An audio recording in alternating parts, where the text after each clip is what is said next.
Welcome to the Hillsdale College Online Courses Podcast. I am Jeremiah Regan. And I'm Juan. We're back with American Foreign Policy. On to lecture number 4 today, the Interventionist debate. In the last lecture, we saw how progressive theory began to change the ideas of American foreign policy, just as it did American domestic policy. Now those thinkers, those idea men, that includes academics like Woodrow Wilson, are beginning to take political power. They're actually in office, and so ideas start coming into practice. We start seeing the results of those ideas. And one of those ways that we see that is in the League of Nations and the Treaty of Versailles following World War I, and how we start getting involved into the affairs of other nations, into the internal affairs of other nations. If we think back to Lecture 1 and Washington's farewell address, he recommends that Americans enjoy diplomatic and commercial relations with other nations, but avoid as far as possible entangling ourselves in the politics of other nations. But the League of Nations represents a perpetual and extensive entanglement of nations in the business of others. It's the beginning of the idea that there will be a world government. Nations won't be governed any longer by the law of nations, which is the law of nature applied to nations, and that instructs nations to not rule others without consent. It instructs nations to use their own resources to protect their own citizens. That's replaced by the idea of a government run by the civilized nations of the world. And government is a loose term. It's not a formal government, but it's an idea that instead of taking cues from nature and natural rights, we'll come up with expert consensus on how other nations should be governed. Here is why I love that we started the course with the principles of the founding and what the founders thought was the right way to guide foreign policy, because now you start thinking, okay, what are those principles that we talked about, right? It was to protect the rights of American citizens. That should be the guiding principle for our foreign policy. So now you start seeing this entanglement in the affairs of other nations, and then you have to start thinking to yourself, okay, how is this protecting the rights of American citizens? The American people themselves, to their credit, were reluctant to abandon the principles of the founding. And after World War I, and it should be said that the Senate rejected inclusion into the League of Nations, the people's representatives rejected Wilson's attempt to include America in that quasi-world government, because the American people, contra the elites, still believed in the principles of the founding and wanted to preserve that. So there was what Professor Anton calls a return to normalcy after World War I in the 20s and 30s, when foreign policy more or less resembled the first century of American government. And I love thinking about foreign policy and going through this course because it is a topic that occupies the news cycle so much these days. In fact, I think we overemphasize it. But you just talked about the American people rejecting that Treaty of Versailles and the American spirit going back to the founding. And what I love about what we do at the online courses is that there's different ways to look at the American spirit. And we have a new course that does that by looking at it through the lens of the fine arts. And the course is American paintings. In this course, Professor Sam Connect helps us understand the American spirit, not through documents and argumentation, but through beautiful paintings, beautiful works of art that reveal to us how Americans saw themselves and what we should. It helps us have a more full picture of what Americans were and are. And this is, we've been developing these courses now for quite some time, and they're quite beautiful now. And obviously this course, because of the nature of this course, is particularly beautiful. So I really encourage you to go to our site to take this course. It's a short course, but it is visually stunning. And you can do that by going to hillsdale.edu/course. That's hillsdale.edu/course and enrolling in American paintings. Now let's turn to Professor Anton with Lecture 4 of American Foreign Policy, the Interventionist debate. In the previous lecture, we talked about the rise of capital P progressive foreign policy. Capital P because progressivism was both an intellectual movement and briefly a political party, but then a political movement that found its home in both parties. In this lecture, we're going to talk some more about where progressive foreign policy led, but also about some resistance and opposition to progressive foreign policy, both among the American people and among American political elites. Now, among the many rationales for American intervention into World War I that we talked about. Perhaps the most famous was Woodrow Wilson's comment, usually rendered as that he wants to make the world safe for democracy. What he actually said in the speech in question is that the world must be made safe for democracy. But it amounts to the same thing. The use of American power, American military power in particular, to change the political complexion of the world, ostensibly in ways favorable to U.S. interests. Now, I talked about Wilson's famous 14 points. I'm not going to list them all here. And in fact, many of them are very specific to the particular circumstance he was talking about. He mentioned specific countries and specific disputes that he's going to resolve. In general, though, they revolved around three fundamental principles.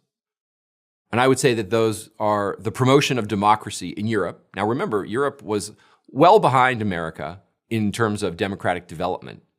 Not that I want to give this lecture a progressive cast and assume that there is an arc to history and it all points to democracy, but the nations of Europe were much less likely to be democratic than the United States, and Wilson sought to remedy that through the 14 points. In his view, no regime ultimately was legitimate unless it was democratic. Another key principle was free trade. Wilson was an ardent free trader. He thought that trade disputes led to conflict, and so one way to reduce the potential for conflict was to reduce the probability of trade disputes by simply opening trade barriers and hoping that the free flow of commerce would integrate nations and make them less likely to go to war with one another. In fact, this is a fairly common theory that many people still hold to today. I just want to throw one wrench in the gears. That is to say, it was commonly believed pre-World War I that the European countries' economies were more integrated than they had ever been, and I think that's undoubtedly true, but it was also believed that that integration would make war impossible. And we know as a historical fact that that's false since the war happened. So I think more study at a minimum needs to be done on this alleged linkage between free trade and perpetual peace. And the final major theme of Wilson's 14 points was so-called self-determination, i.e., the right of each individual people to determine its own fate as a nation. Well, it gets complicated, however, when you have to then define what constitutes a people. Is it simply the same language? Are all people who speak German Germans? Well, that's not so today. We have German speakers, obviously, in Austria and in Switzerland. Are all people who lived within a certain territory over a certain amount of time one people that deserve the right to self-determination? That's also difficult to say. How much time are we talking about? Which particular borders? In other words, all this gets very complicated. And the practice of political life in Europe had been for centuries that peoples of all different faiths, different languages, different customs, different ethnic backgrounds had lived together in the same political unit with a sovereign. That was the basis, for instance, of the Austro-Hungarian Empire, which was a successor state of the Holy Roman Empire. Yes, the capital was in Vienna and the emperor spoke German, but he ruled over many subjects who didn't speak German or who didn't consider themselves Germans. So it's all well and good to say that you're for self-determination, and it sounds like a reasonable principle. And I'm not disputing that it's a reasonable principle. I just want to point out to you the complications of trying to sort out centuries of complicated politics in Europe with differing peoples ruled in differing states by different sovereigns, and suddenly, in the course of 6 months or a year, draw a new map of Europe where every people has self-determination. And this is one of the ways that Wilson frustrated his colleagues at the Versailles Peace Conference, and one of the ways that I would argue the map of Europe got only further complicated and perhaps contributed to later strife. The outcome of the peace conference was the Versailles Treaty. The one thing everyone knows or thinks they know about the Versailles Treaty is that it led directly to World War II. In fact, in one of the most prescient comments of all time, Ferdinand Foch, a hero marshal of the French army, the man who arguably saved France at the Battle of the Marne in the late summer, early fall of 1914, when he saw the treaty, he said, "This is not peace, it is an armistice for 20 years. Well, he said that in 1919, and World War II broke out in 1939, so you do the math.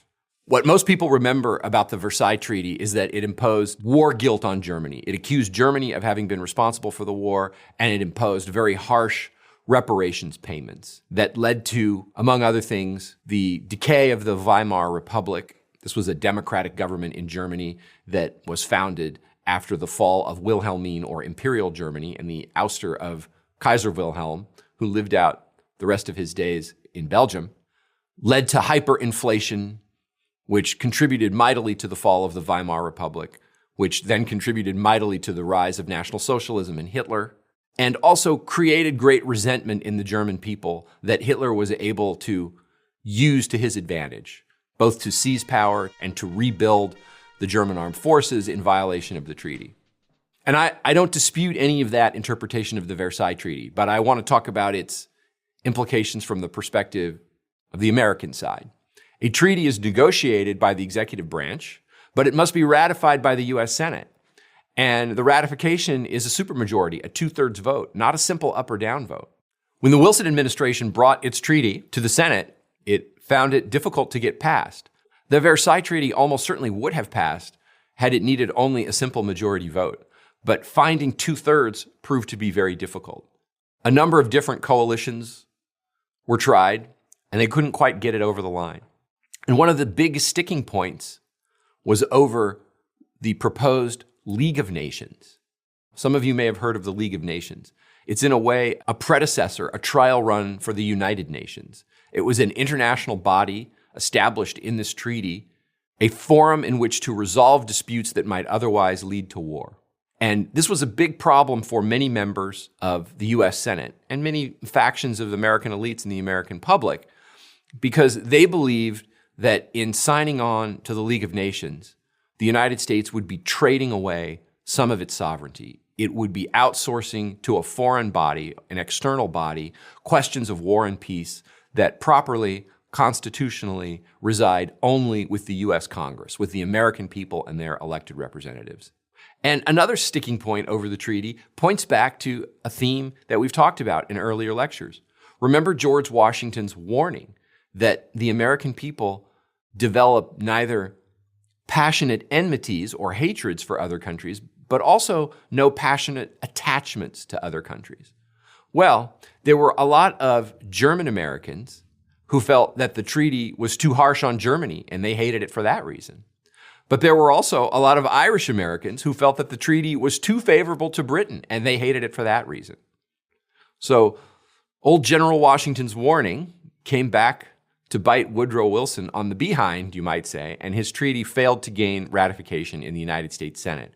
So the League of Nations, in large part his brainchild, did come into existence, but without his own country's participation. A Republican, Warren Harding, won the 1920 election in part on the slogan, "Return to normalcy." And by that, Harding meant, let's return to peacetime. And let's lift all of these wartime restrictions and provisions. He was speaking as much about a return to peacetime as he was about a lifting of all of these types of wartime measures that Americans felt, I believe with some justice, had infringed on their liberties. So we have to think back a bit and remember the advent of progressive foreign policy in the late 1890s and new justifications for American interventionism, especially in the Western Hemisphere. Because we are now in a time of extremely active American interventionism in the Western Hemisphere, especially Latin America. So remember the Monroe Doctrine from the early Republic, 1823, pledges a policy of non-intervention in Latin America, but also pledges to intervene against European states from intervening in Latin America. And this policy held true for almost 100 years, until Teddy Roosevelt announced the so-called Roosevelt Corollary to the Monroe Doctrine. In that corollary, he essentially restates the doctrine, but gives it a new twist or a new expansive definition toward the end. That is to say, he reserves the right of the United States to intervene in Latin America in cases of flagrant wrongdoing, or in cases of Latin American states' failure to uphold their obligations as sovereign states. None of this is very precisely defined, which leaves a lot of leeway for Roosevelt himself and later statesmen to justify interventions on grounds of flagrant violations or failures. What we would call today, the term would be failed state, a term that didn't exist then. But the basic idea is, here's a sovereign country with borders and an ostensible government, but it can't exercise the power that a sovereign state ought to be able to exercise to stop, let's say, bandits from robbing ships at the dock or drug cartels from operating giant drug plantations and shipping their illicit wares north of the border. As I said, progressive foreign policy began to justify greater intervention in the United States' neighborhood. But really, we define our neighborhood, as I think I've partially indicated, as the entire Western Hemisphere. So this period, at the end of the 19th century and in the first roughly third of the 20th century, sees a number of American interventions in Latin America. We went into Cuba, Panama, Haiti, the Dominican Republic, Nicaragua, Mexico. Now, the intervention in Panama, of course, leads to the creation by American engineers, we all should take some pride in, I think, of the famous canal that cuts a ship's travel time from the east to the west coast or vice versa. But overall, these interventions in Latin America came to be referred to as the Banana Wars. Now, that's a phrase maybe you don't hear much anymore. But I'm sure some of you have heard the phrase Banana Republic, which was coined to refer to American involvement in the Honduras, where lots of fruit was grown. Many American fruit companies made a lot of money, but felt that they had economic interest in Honduras, which entitled them to ask for U.S. government assistance to make sure that the governments of that country and other countries were favorable to their interests. Now, just as I said in a prior lecture that the Mexican-American War, which ceded to the United States California and most of the Southwest, caused immense resentment between our two countries, to some extent resentment that lingers to this day. Now, I'm not going to go through the history of all of those interventions, but it's worth talking about a couple of them to give you a sense of what some of them were about. In 1914, an unfriendly Mexican government seized or basically took hostage some American sailors. When negotiations to get them freed broke down, the United States Army occupied the Mexican city of Veracruz. The pressure or leverage that gave the United States eventually convinced the Mexican government to let those sailors go. But the resentment built up from the event, the resentment, I would say, on both sides, made relations much worse. Now, Mexico has long had a revolutionary history, and revolutionary fervor or activity at this period in Mexico was at a peak. And one leader of Mexican revolutionaries was a man you probably heard the name, Pancho Villa. Well, among other activities Pancho Villa engaged in were border crossings into American territory and raids that resulted in the theft of American property, the death of American citizens, and even the burning of some American towns. So the United States arranged the so-called punitive expedition against Pancho Villa, led by General John Pershing, who would go on to great fame as the commanding general of all U.S. forces on the Western Front in World War I. The punitive expedition succeeded in that it put down these rebellions and cross-border raids. It did not succeed in that one of its objectives was to find and capture Pancho Villa. Well, they never got him.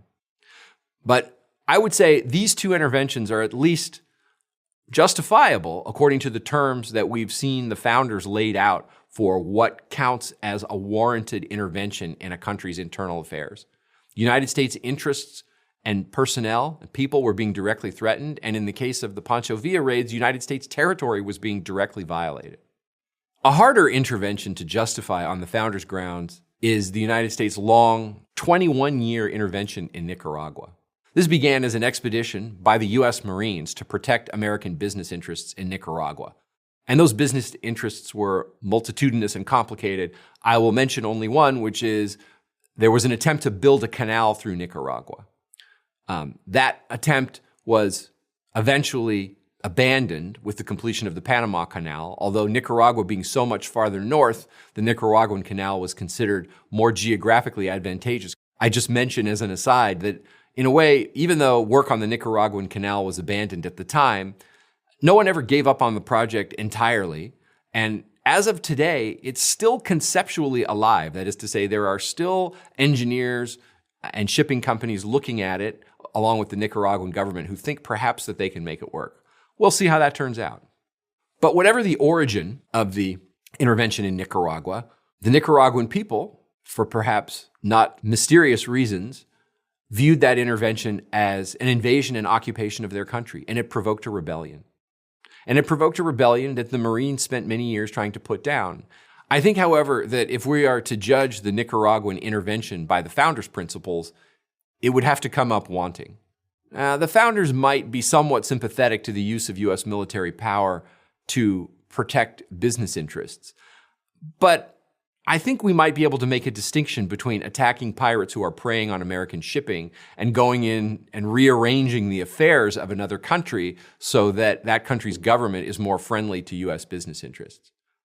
It gets much more dubious to try to imagine the founders supporting a 21-year-long intervention in a country to stabilize it, bring it peace, and bring it better government.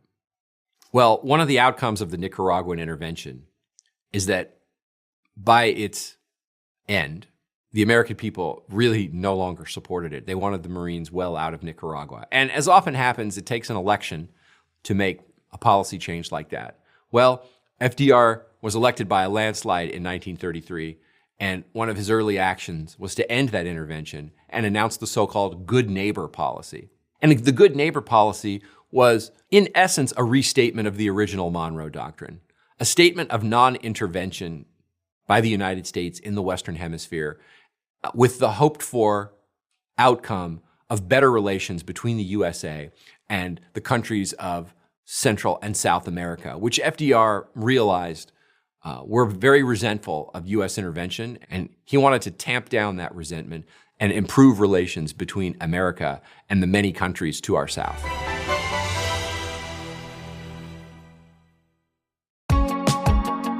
This show is a part of the Hillsdale College Podcast Network. If you like what you hear, please subscribe to your favorite. You'll get brand new episodes of all your favorite shows sent right to your device, and you'll help us know that you're out there listening.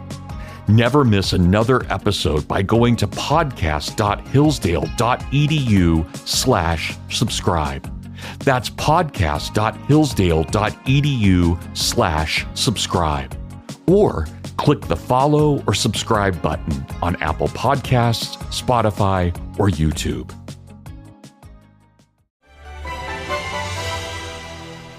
We talked about the rise of progressive foreign policy and progressive principles. We've seen that they had a lot of effect. They justified a number of U.S. interventions in foreign countries, in foreign affairs, in foreign wars. The biggest being, by far, the U.S. intervention in World War I, which saw well over 2 million Americans wear the uniform and go overseas, and around 118,000 lost their lives. But by no means were progressive foreign policy principles widely accepted, either among the American public or the American elite. Warren Harding was elected specifically on the pledge to return to normalcy, which meant a return to the pre-World War I or even pre-progressive understanding of America's role in the world. We just need to remember that the American people were not entirely on board with progressive foreign policy. They rallied around the flag, as the American people always do, once the intervention in World War I was decided, even though American public opinion had grave ambivalence about it. And American elites were divided. American elites, after all, stopped the League of Nations, or stopped America from joining the League of Nations. Non-progressive American elites dominated the cabinets of Warren Harding, his Republican successor Calvin Coolidge, and his Republican successor Herbert Hoover. Perhaps the leading non-progressive American statesman and foreign policy expert of this time was Elihu Root, senator from New York, Secretary of State and Secretary of War, among other jobs. Progressivism did, however, score some other triumphs during this period, and we need to mention a couple of them. Now, triumphs, I mean in the sense of they got established. Having been in the national security establishment, I can tell you that sometimes Just getting the document is all that you're really trying to do. So if you get the treaty signed, it's a major victory for you because as far as you're concerned, the treaty is your product. Whether the treaty works or has a good effect is a secondary consideration if it's considered at all. The two treaties that I'm about to mention don't look so good in hindsight because, if we have to be honest with ourselves, they didn't accomplish what their authors said they would accomplish. The first is the so-called Washington Naval Treaty. The purpose of that treaty was to limit navies, to prevent a further arms race that might lead to war. Now, it didn't limit the number of ships countries could build, but it did limit their size, the so-called tonnage, to 10,000 gross tons. Now, that sounds pretty big, but keep in mind today that a Nimitz-class aircraft carrier is more on the order of 120,000 tons. 10,000 wasn't even huge for the 1920s, although it was a lot larger. It was a lot closer to the upper end than 10,000 tons is today. Now, that treaty was signed by all of the allies who won World War I, plus Japan. But when events went in a different direction, Japan was fighting on mainland China and trying to expand an empire in the South and Western Pacific. Japan bowed out of the treaty in the mid-1930s, as did Italy, which had been an ally of the United States, Britain, and France in World War I, but would become a member of the Axis powers and an enemy in World War II. And Japan, by the time World War II breaks out, well before World War II breaks out even, had a navy with many ships that well exceeded the size proscribed by the Washington Naval Treaty. So I think we can safely say the Washington Naval Treaty did not have its intended effect, however well-meaning it was. And by the way, it's called the Washington Naval Treaty because it was negotiated and signed in Washington. So this was an American-led, American-sponsored effort. The second is perhaps even more fanciful. It was known as the Kellogg-Briand Pact, named after its two principal authors, another American-sponsored effort. Now, in theory, the Kellogg-Briand Pact outlawed war. That is to say, if you were a member of this pact, you forswore ever going to war to resolve a dispute. Like most of these treaties, it started small with a handful of signatories and grew over time. But we know what happened. By 1939, there was another European war. And well before 1939, in the early 30s, as early as 1931, in fact, you had a major war in East Asia as Japan invaded Manchuria.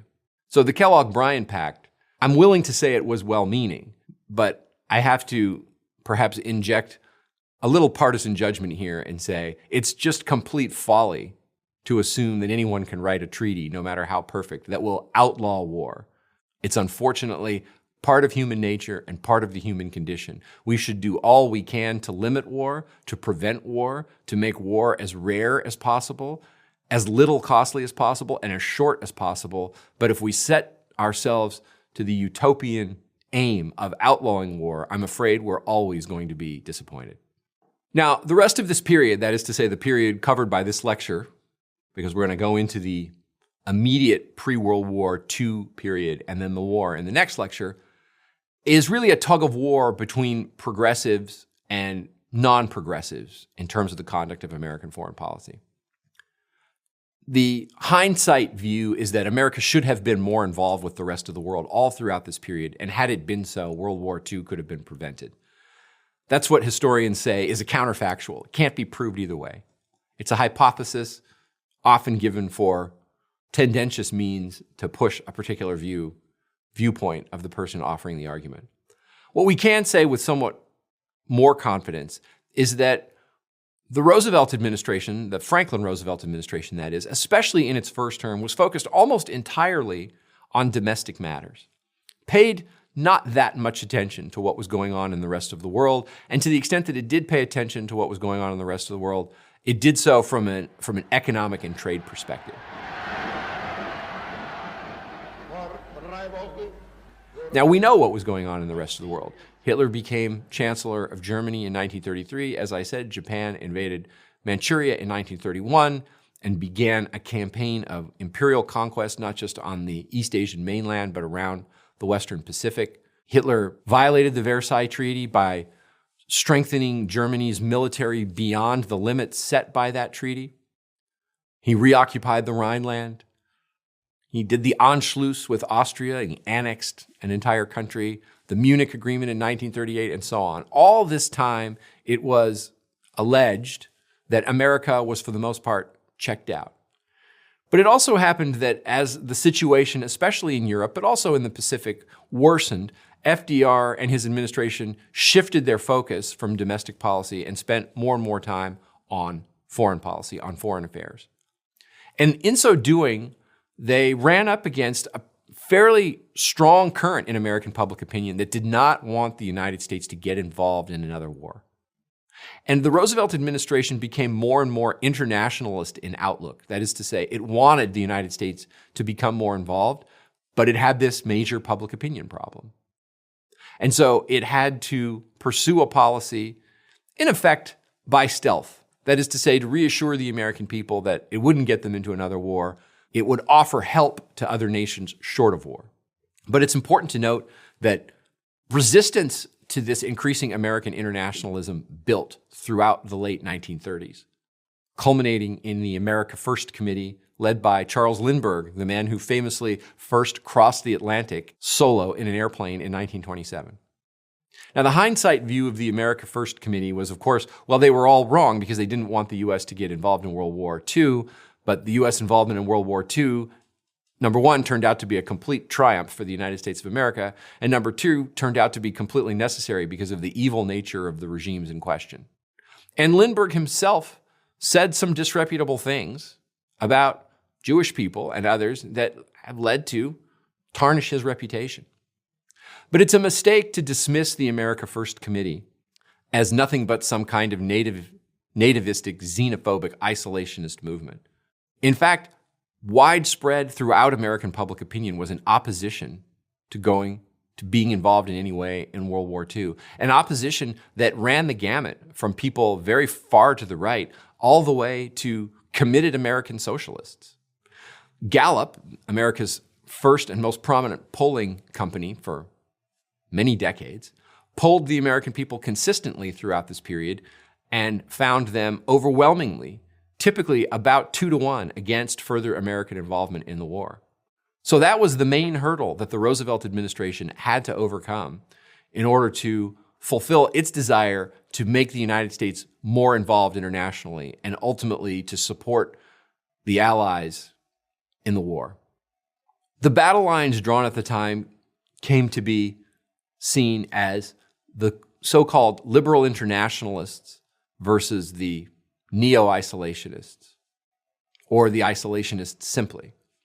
Anyone who didn't want the United States to get involved in the war or to take a greater international role was called an isolationist. Most often, that term was used as a pejorative, as an insult. And the liberal internationalists, it's worth noting, even though you hear the word liberal, that doesn't mean they were all Democrats. There were liberal internationalists or internationalists in both parties. In the Republican Party, the split was most notably between two of its leading figures.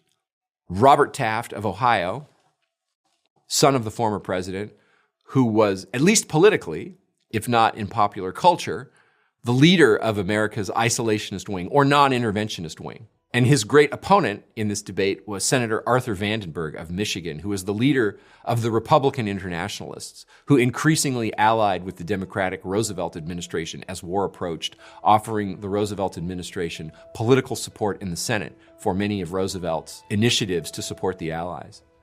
But I think we'll talk more about those initiatives in the next lecture.